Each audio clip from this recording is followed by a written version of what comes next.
और अब मैं इसको करूँगा हाई बीम पे। ये देखिए ये भी लो बीम है, ये मैं आपको स्टार्टिंग से करता हूँ। ये नॉर्मल है, सिर्फ डी आर एल चल रही है इसकी। और ये मैंने इसका जलाया सिर्फ फॉग लैम्प। अब ये सिर्फ फॉग लैम्प जल रही है, इसकी डी आर एल भी बंद है और हेडलाइट भी बंद है। अगर ये फॉग लैम्प थोड़ा सा और बाहर होता तो शायद इसका थ्रो लाइट का और अच्छा आता। हाँ जी, नमस्ते, Ram Ram, good evening. M R Trips के एक नई वीडियो में आपका स्वागत है।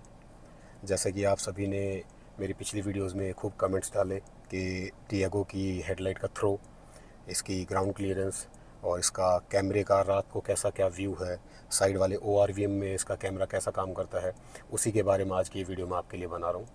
और आपको कोशिश करता हूँ कि ज़्यादा से ज़्यादा इसमें दिखा चुकूँ। अब देखिए जैसे सामने मैंने अभी इसको फ़िलहाल कर रखा है लो बीम पे, और अब मैं इसको करूँगा हाई बीम पे। ये देखिए ये भी लो बीम है, ये मैं आपको स्टार्टिंग से करता हूँ। ये नॉर्मल है, सिर्फ डी आर एल चल रही है इसकी, कोई लाइट ऑन नहीं है, सिर्फ DRL है। ये मैंने इसकी पार्किंग ऑन की, ये इसका लो बीम है और ये अब इसका हाई बीम है। हाई बीम का थ्रो बहुत बढ़िया है। जहाँ तक मुझे लगता है कि इसमें कोई अपग्रेड की ज़रूरत पड़ेगी नहीं। जो सामने बिल्डिंग है वो करीब करीब 100-125 मीटर के आसपास है और थ्रो उससे भी आगे तक जा रहा है। आप जैसा देख पा रहे हैं, पता नहीं वीडियो इसको कितना जस्टिफाई कर रहा है कि नहीं कर रहा, लेकिन लाइट का थ्रो बहुत बढ़िया है। मतलब मुझे नहीं लगता कि लाइट में कोई अपग्रेडेशन की ज़रूरत है। बाकी पीछे का मैं आपको उसका कैमरे का आगे का पीछे का और ORVM का मैं आपको कैमरा दिखाता हूँ। जैसे ये अभी है, ये फ्रंट का मैंने इसका कैमरा ऑन कर दिया। ये फ्रंट का कैमरा है हेडलाइट ऑन में, ये लो बीम है, ये विदाउट लाइट है, ये सिर्फ DRL है। ये DRL की लाइट में इसका कैमरे का आपको इसकी आगे फ्रंट वाले कैमरे का इसका विजन दिख रहा है। ये 360 कैमरा है। अब मैं आपको दिखाता हूँ, अगर मैं इसका साइड में अगर इंडिकेटर देता हूँ किसी साइड का तो इसका एक कैमरा कैसे काम करता है।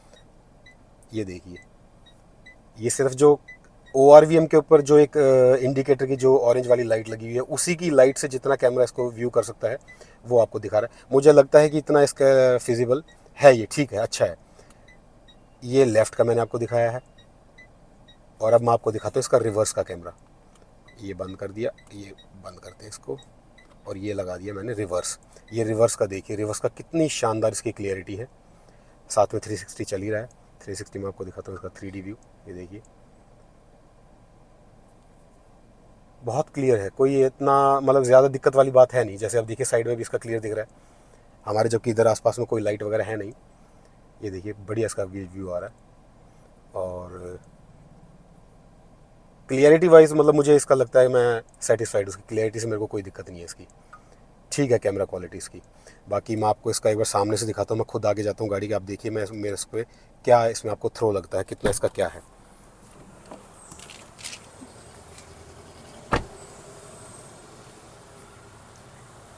ये इसका लो बीम है और लो बीम की लाइट मुझे तो लगता है बहुत काफ़ी वो है, कोई ज़्यादा इसमें ज़रूरत पड़ेगी नहीं। सिंगल लाइट अगर मैं दिखाता हूँ, मैंने ड्राइवर साइड की लाइट को छुपा लिया है, ये लेफ़्ट साइड की लाइट का सिर्फ इसका थ्रो है।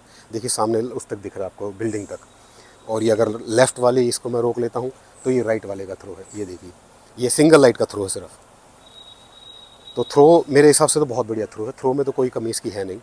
बाकी इसका अगर मैं कैमरे की बात करूँ तो कैमरा मैंने आपको दिखाई दिया, कैमरा इसका बढ़िया है। ग्राउंड क्लियरेंस की गाड़ी में कोई मुझे अभी तक तो कोई ऐसी खास कमी इसमें लगी नहीं, क्योंकि ग्राउंड क्लियरेंस का अगर आपको याद हो, मैंने पिछली एक वीडियो में जब मैंने इसका दिल्ली का ड्राइव रिव्यू डाला था तो उस टाइम पे मैंने आपको दिखाया था कि जाते वक्त हम 5 आदमी थे, आते वक्त हम इसमें 6 पूरे बैठ के आए थे। फुल कैपेसिटी इसकी 5 की होती है, उसके बावजूद हम इसमें 6 बैठ के आए थे। उसमें भी गाड़ी ने ना तो कहीं पे कोई इसने प्रॉब्लम करी, किसी ब्रेकर पे ना ये टच हुई, ना किसी फ्लाईओवर में इसको चढ़ने में कोई दिक्कत आई। फर्स्ट क्लास बिल्कुल नॉर्मल, जैसे 2 बंदों में बैठ के चलती है उतनी ही पावर से चल रही थी गाड़ी। 1200 सीसी का इंजन है, प्योर पेट्रोल पे चल ही रही है, कोई CNG वाला मॉडल तो है नहीं, आपको पता ही है ये। तो कोई इसमें मतलब अगर इंजन वाइज बात की जाए, लाइट वाइज बात की जाए, अभी तक तो देखो मैंने आपको बताया था कि मैं इसके नेगेटिव और पॉजिटिव आप लोगों को साथ साथ बताता रहूँगा। तो नेगेटिव जो मुझे इसका एक लगा था अभी तक, जो मैंने आपको बताया था कि भाई इसकी बैटरी वो डिस्चार्ज हो गई थी, वो तो एक छोटा मोटा ग्लिच हो सकता है, उसके बाद तो मेरे साथ वो दिक्कत आई नहीं। बाकी पॉजिटिव इसके बहुत ज़्यादा हैं। पॉजिटिव इसलिए कह रहा हूँ, ये नहीं कि मैंने प्रोडक्ट ले लिया तो मैं इसकी पॉजिटिविटी टाटा का मैं कोई सगा हूँ या टाटा मेरे कोई रिश्तेदार हैं, ऐसा कुछ नहीं है। प्रोडक्ट बहुत बढ़िया है। अगर टाटा की गाड़ियों में कमी होती, जैसे आप सबके काफ़ी कमेंट्स भी आ रहे थे कि सर मुझे कौन सी गाड़ी लेनी चाहिए, मैं कोशिश कर रहा हूँ मैं टाटा में जाऊँ या मैं मारुति में जाऊँ। देखिए वो आपकी एक पर्सनल प्रेफरेंस है, मैं उसमें किसी को ये नहीं कहूँगा कि आप ये वाली कंपनी की गाड़ी लीजिए। कंपनियाँ सारी अच्छी गाड़ियाँ बनाती हैं, कोई भी कंपनी नहीं चाहती कि उनकी गाड़ी, उनका प्रोडक्ट ख़राब रहे। टाटा में थोड़ा सा एक मुझे जो पॉजिटिव लगता है, इंडियन ब्रांड है अपना, और बिल्ड क्वालिटी आप लोगों को पता ही कि टाटा से ऊपर तो बिल्ड क्वालिटी इंडिया में शायद किसी और गाड़ी की नहीं है इंडियन मेकर्स में। रही बात मारुति की, मारुति ये है इकोनॉमिकल थोड़ा, टाटा के कंपेरिजन अगर किया जाए, कंपेयर किया जाए तो मारुति थोड़ा सा इकोनॉमिकल थोड़ी ज़्यादा होती है, लेकिन उसकी बिल्ड क्वालिटी के साथ अगर आप कॉम्प्रोमाइज़ कर सकते हैं तो आपके लिए वो बढ़िया है। बाकी मुझे पर्सनली टाटा की गाड़ी बहुत बढ़िया लगी। कई साल के बाद मैं दोबारा टाटा में स्विच किया है, लेकिन मुझे गाड़ी बहुत अच्छी लगी है। इस गाड़ी में मुझे कोई कमी लगी नहीं। अच्छा, अब रही बात फॉग लैम्प की, जैसे मैंने आपको स्टार्टिंग में बताया था जब मैं गाड़ी लेके आया था कि फॉग लैम्प में मुझे इसकी कमी लगी। उसका रीज़न क्या है मैं आपको दिखाता हूँ। अभी देखिए, जैसे अभी ये सिर्फ लो बीम पे खड़ी है, हेडलाइट ऑन है, फॉग लैम्प इसके मैंने नहीं ऑन किए हुए हैं। अब मैं इसको करता हूँ पार्किंग मोड पे, और ये मैंने इसका जलाया सिर्फ फॉग लैम्प। अब ये सिर्फ फॉग लैम्प जल रही है, इसकी DRL भी बंद है और हेडलाइट भी बंद है। फॉग लैम्प देखिए, इसका फॉग लैम्प का थ्रो ये देखिए, मैं दोबारा आपको ऑफ कर दिया, ये ऑन कर दिया। फॉग लैम्प का इसका क्या रीज़न था? फॉग लैम्प की जो इन्होंने प्लेसमेंट दे रखी है वो काफ़ी अंदर है, ये करीब करीब 4 इंच के आसपास अंदर है। अगर ये फॉग लैम्प थोड़ा सा और बाहर होता तो शायद इसका थ्रो लाइट का और अच्छा आता। अब ये सामने आप देख ही रहे हैं कि थ्रो इसका कोई ज़्यादा खास तो है नहीं, बस ये है कि हाँ ठीक है, नाम भर का हो रखा कि भाई गाड़ी में फॉग लैम्प लगा हुआ है। बाकी मैं सेटिस्फाइड नहीं हूँ इसके फॉग लैम्प से। हेडलाइट में ओके है, हेडलाइट की तो कोई दिक्कत है ही नहीं। बाकी कोई चाहे कि सिर्फ फॉग लैम्प पे चला के हम इसका, अगर बाई चांस किसी इमरजेंसी में मान लीजिए हेडलाइट आपकी ख़राब हो जाती है या कोई फॉल्ट आ जाता है हेडलाइट में और हेडलाइट नहीं चल पा रही और आप सोचे कि यार फॉग लैम्प पे मैं सिर्फ गाड़ी चला के ले जाऊँ, तो मेरे ख्याल से इतना पॉसिबल रहेगा नहीं। फॉग लैम्प से ज़्यादा लाइट तो इसकी DRL पे, मैं आपको दिखाता हूँ, ये देखिए, ये DRL है, ये सिर्फ DRL की लाइट है, और ये इसका, ये फॉग लैम्प की लाइट है। ये DRL है और ये फॉग लैम्प की लाइट है, तो कोई ज़्यादा खास फ़र्क है नहीं, 19-20 का ही फ़र्क कह सकते हैं। बाकी हेडलाइट तो उसकी मेरे को बहुत बढ़िया लगी। हेडलाइट इस सेगमेंट की गाड़ी में जो मुझे लगता है अभी तक सबसे बेस्ट लाइट इसी की है। ये देखिए हाई बीम इसका कितना बढ़िया लग रहा है सामने। प्लेसमेंट आप कर ही सकते हैं हेडलाइट का, अपने इसमें एडजस्टर होते हैं। मैं ज़्यादातर कोशिश करता हूँ कि थोड़ा मैं नीचे ही रखूँ लाइट को अपनी, क्योंकि सामने वाले ड्राइवर की आंखों में इसका ग्लेयर नहीं जाना चाहिए, क्योंकि अगर ड्राइवर को ग्लेयर लगेगा तो उसकी आंखें चकाचौंध में जाएंगी, थोड़ा ड्राइविंग में दिक्कत आती है। भाई हम भी गाड़ी चलाते रात को, हम भी यही कोशिश करते हैं कि सामने वाली गाड़ी की लो बीम पर रहे, या उसका हाई बीम भी है तो उसका हाई बीम का बीम थोड़ा सा नीचे की तरफ रहे। बाकी मैंने अपने हिसाब से इसको एडजस्ट किया हुआ है। लेफ़्ट का थोड़ा सा मैं हल्का सा ऊपर रखता हूँ, बिल्कुल हल्का सा, और राइट वाला मैं नीचे की तरफ रखता हूँ। आप देख भी रहे होंगे सामने वो खंबा दिख रहा है, जो उस खंबे पे जो येलो और ब्लैक कलर का, पता नहीं कैमरा उसको जस्टिफाई कर पा रहा है नहीं कर पा रहा, वो खंबा है राइट में। उस खंबे पे देखिए येलो और ब्लैक पे मेरा हाई बीम का फोकस लग रहा है। तो अगर किसी गाड़ी के साथ इसको कंपेयर करूँ तो गाड़ी के शायद लगभग उसकी हेडलाइट के लेवल तक ही मेरी लाइट का फोकस है। मैं कोशिश यही करता हूँ कि सामने मेरी गाड़ी की लाइट एटलीस्ट किसी की आंखों में ना लगे। मुझे रोड देखना है, मुझे सामने वाले की गाड़ी थोड़ा ना देखनी है। बाकी मैं आपको थोड़ा सा इसको चला के दिखा देता हूँ रोड पे कि कैसा इसकी क्या लाइट का परफॉर्मेंस है। आप देखिए सामने इसमें दिखेगा आपको, ये लो बीम पे चल रही है अभी। और ये मैं थोड़ा लाया भी इसीलिए गाड़ी को एक अंधेरे रोड पे था जिस पे थोड़ी सी लाइट की कमी हो।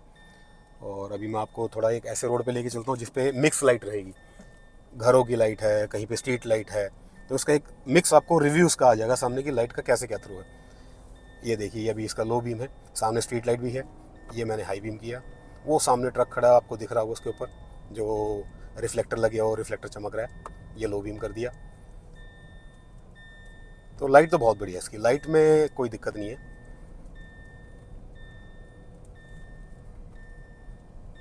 ये देखिए मैंने इसका हाई बीम मारा, ये ट्रक के पीछे इस पर लग रहा है। आप देख रहे होंगे लेफ्ट वाला थोड़ा सा ऊपर है, राइट वाला नहीं है। मैं जानबूझ के थोड़ी सी इसकी सेटिंग ऐसे ही रखता हूँ।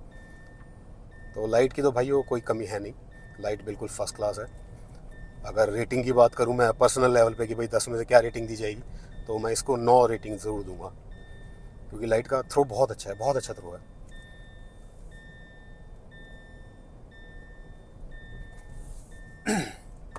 ये लो है, ये हाई है, ये लो है, ये हाई है।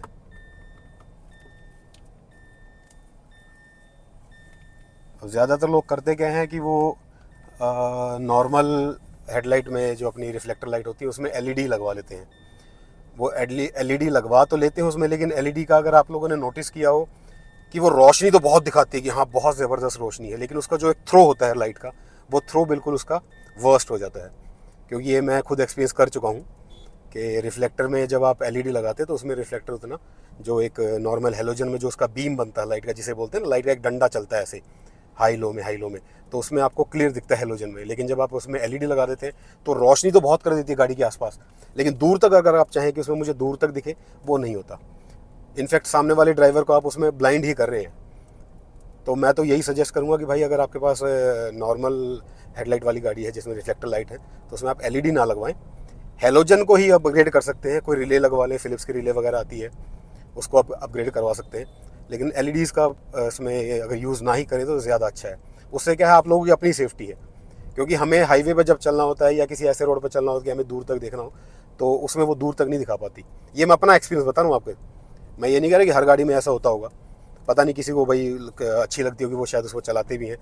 आजकल एक ट्रेंड ही चला हुआ है इंडिया में कि हर गाड़ी लेते ही अपना उसमें लाइट अपग्रेड करवा लेते हैं। हाँ, प्रोजेक्टर है, प्रोजेक्टर में एचआईडी का बहुत अच्छा थ्रो होता है।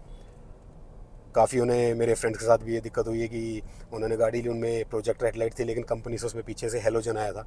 जैसे सेल्टोस के भी इसमें एचटीके प्लस में, एचटीके में, इनमें हेलोजन बल्ब आता है प्रोजेक्टर में। उसमें जब आप एलईडी डाल देते हैं तो एलईडी का थ्रो थोड़ा सा बेटर तो होता है, लेकिन इतना अच्छा नहीं हो पाता जितना एक एचआईडी में होता है। प्रोजेक्टर के लिए तो मैं तो यही बोलता हूँ, रिकमेंड करूँगा आप लोगों को कि आप एचआईडी लगवाएं। प्रोजेक्टर में एचआईडी बहुत बेस्ट है, बहुत बेस्ट। उसका थ्रो इतना ज़बरदस्त है, मैंने खुद यूज़ किया हुआ है, अपनी सेल्टोस में यूज़ किया था। लेकिन एचआईडी का थोड़ा सा एक ये है कि जो गाड़ी का हेडलाइट का टेम्परेचर है वो थोड़ा सा ज़्यादा होता है उसमें। वो हेलोजन से भी थोड़ा सा ज़्यादा उसका टेम्परेचर होता है। एलईडी थोड़ा एक ही टेम्परेचर कम रखती है। बाकी मेरा पर्सनल तो मानना भी यही है, और मैं कोशिश भी यही करता हूँ, जितने भी अपना सर्कल में भी, फ्रेंड सर्कल में भी गाड़ी वगैरह जो हैं, उनको यही बोलता हूँ कि भाई एलईडी उसमें रिफ्लेक्टर लाइट में ना लगवाएं, प्रोजेक्टर में एलईडी ना लगवाएं। प्रोजेक्टर के लिए गो फॉर एचआईडी, और अगर रिफ्लेक्टर आपकी लाइट है नॉर्मल जिसमें रिफ्लेक्टर वाला होता है, उसमें आप हेलोजन को आप अपग्रेड कर सकते हैं। हेलोजन में फिलिप्स वगैरह की है, उस नाम की है, रिले आती हैं, और उसमें वो बल्ब आपका अपग्रेड हो जाता है, उससे थ्रो बहुत अच्छा आता है। बाकी ग्राउंड क्लियरेंस का मैंने आपको बता ही दिया कि 6 इसमें हम बैठ के आए थे। और बाकी ऐसा कोई बम्पी रोड अगर कोई मेरे को लगेगा कि मुझे दिखाने लायक कोई वीडियो मैं बना सकता हूँ, तो मैं बम्पी रोड पे एक छोटी सी वीडियो बना के उसमें मैं ज़रूर डाल दूँगा आप लोगों को। बाकी ग्राउंड क्लियरेंस की इसमें दिक्कत है नहीं कोई गाड़ी में, जो मैंने अभी तक पर्सनली इसमें नोट किया है। गाड़ी 1550 किलोमीटर के आसपास मैं चला भी चुका हूँ, और कोई ऐसी दिक्कत वाली बात नहीं है ग्राउंड क्लियरेंस में इसकी। कैमरा क्वालिटी मैंने आपको उसका दिखाई दिया है, और हेडलाइट का आपको मैंने बता दिया है। बाकी अगर आपको कुछ और इसमें जानना हो, जितना मुझसे पॉसिबल हो पाएगा मैं ज़रूर आप लोगों को उसमें वीडियो बना के दूंगा। और बाकी एक बार फिर मैं आपसे यही गुजारिश करूंगा कि आपका एक छोटा सा जो जेस्चर है वो मेरे लिए बहुत मायने रखता है। तो मेरे चैनल को प्लीज़ आप लाइक, शेयर और सब्सक्राइब कीजिए।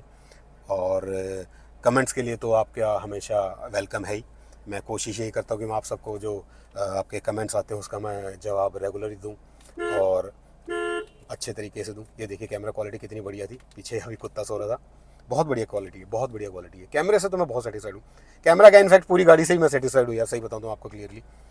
माइलेज का रही फैक्टर, कई बंधुओं के मैसेज आते हैं कि सर इसकी माइलेज सिटी में कितनी है, हाईवे पे कितनी देरी है। भाइयों मैं आपको बता चुका हूँ पहले ही, मैं वीडियो बना भी चुका हूँ इसमें, और फिर भी मैं आप लोगों को बता देता हूँ। माइलेज सिटी में बिल्कुल नेक टू नेक का जो ट्रैफिक होता है उस पर आपको ये, अभी देखिए जैसे 8.9 दिखा रही है, फर्स्ट और सेकंड गियर में ही मैं चल के आया हूँ, अभी सिर्फ 8.9 अभी ये दिखा रही है। अगर इसका थर्ड गियर लग जाएगा तो ये 9.1 9.4 तक चली जाएगी, और अगर फोर्थ इसने टच कर लिया तो ये 10 को क्रॉस कर जाती है। ये सिटी की बात कर रहा हूँ मैं। तो 8 और 12 के बीच में सिटी में बड़े प्यार से ये माइलेज देती है। और हाईवे पे तो मैंने आपको पहले दिखाया भी था वीडियो, जो मैं सालासर वाली वीडियो मैंने दिखाया था आपको, कि इसमें 18 से स्टार्ट हो जाती है, 18 से लेकर 22 तक इसने एक बार टच किया था। वो आपके पैडल के ऊपर है कि आपका पैर कितना भारी आप उस पर दबाते हैं एक्सीलेटर पे। किसी किसी आदत होती है उसको थोड़ा हैवी दबा के चलाना, किसी की होती है मेरे जैसा बंदा जो 80 और 100 के बीच में रखता गाड़ी को। तो वो आपके अपना पैडल के ऊपर डिपेंड करता है आप कितना फोर्सली उस पैडल को दबा रहे हैं। बाकी माइलेज की कोई दिक्कत है नहीं। पेट्रोल में ये माइलेज दे रही है। सीएनजी वाला मैंने रिव्यू आपको डाला ही था पिछली वीडियो में, सीएनजी में भी उसकी अच्छी माइलेज उन्होंने बताई थी हर्ष भाई ने, कि सीएनजी में दिल्ली में उनकी साइड जो माइलेज है वो सेटिस्फाइड है, और हाईवे पे तो खैर बल्ले ही बल्ले है सीएनजी में। बाकी इसी तरह की वीडियोस के लिए मैं कोशिश करता रहूँगा आपको कि कुछ और गाड़ियों को भी मैं देखूँ, जैसे एल्ट्रोज हो गया, और किया सेल्टोस का जो नया मॉडल आया है उसके बारे में मैं देखता हूँ। अगर मुझे लग पाता है तो मैं आपको उसके लिए भी रिव्यू देता हूँ। और मेरी कोशिश यही रहेगी कि आपको मैं जितना ज़्यादा से ज़्यादा गाड़ियों के बारे में बता पाऊँ, मैं आप लोगों को उतनी ज़्यादा मैं इसमें इन्फॉर्मेशन शेयर करूँ। तो एक बार फिर मैं आपको यही कहूँगा कि मेरे चैनल को प्लीज़ लाइक, शेयर और सब्सक्राइब कीजिए। Thank you.